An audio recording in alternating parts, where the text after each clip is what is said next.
It was supposed to be a simple family vacation. In Branson, Missouri, the Coleman family had come together, 3 generations, and they just wanted to spend time with each other. They were parents, children, and grandparents, all in one place just trying to make memories. But on July 19, 2018, they decided to do something fun, a duck boat ride on Table Rock Lake. It was a kind of attraction people trusted. They've done it, other people have done it many times, and it was something that felt safe to them. There were 31 people on board that day: families, tourists, children, tour guides. No one expected what was coming. And before the boat even entered the water, there were warnings. There were severe thunderstorms that were moving in. But the tour, it didn't stop. The boat, Stretch Dock 7, it continued on out onto the lake. And at first, it was just wind. Then the sky darkened, and within minutes, everything changed. The wind picked up so fast, which was over 60 miles per hour, and the waves, it began crashing over 6 feet high. The passengers, they started to panic. And then something survivors would later reveal made it all worse.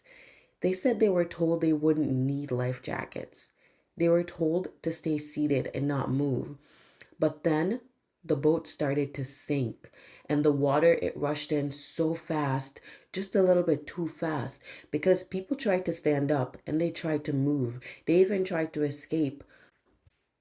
But the canopy above them that was meant to cover the boat, it actually became a trap. There was no easy way out. The parents tried to reach for their children, and loved ones held each other really tight. And in a matter of moments, the boat disappeared beneath the water. Among those 31 people was the Coleman family, and 11 of them were actually on that boat together. Only two of them survived. Tia Coleman was the first one, and her 13-year-old nephew. Everyone else was gone: her husband, her 3 children, including her baby, her in laws, her extended family. 9 lives from one family was lost in minutes. And Tia, she survived, but she lost almost everything. When investigators looked into what happened, they found serious failures. The storm warnings had been there but were ignored. The risks were known, but decisions were still made to go out on that water. Charges were filed against those responsible, but in the end, they were all dismissed. No one went to prison or was held responsible.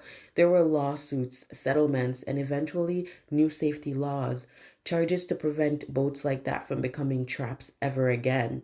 But but for the Coleman family, those changes, they came too late. And today, Tia Coleman speaks about that every day, about survival, about grief, and what it means to keep living after losing people who meant everything to her. Because that happened on that lake, it wasn't just an accident. It was a tragedy shaped by choices, warnings that weren't taken seriously, and lives that should still be here. 17 people died because of what those owners of the boat didn't do. 17 people didn't make it home that day, and 9 of them were from one family. And stories like this, they deserve to be remembered. And I'll be doing a few more stories like this where mishap happened. And so go ahead and follow for more stories, and don't forget to subscribe.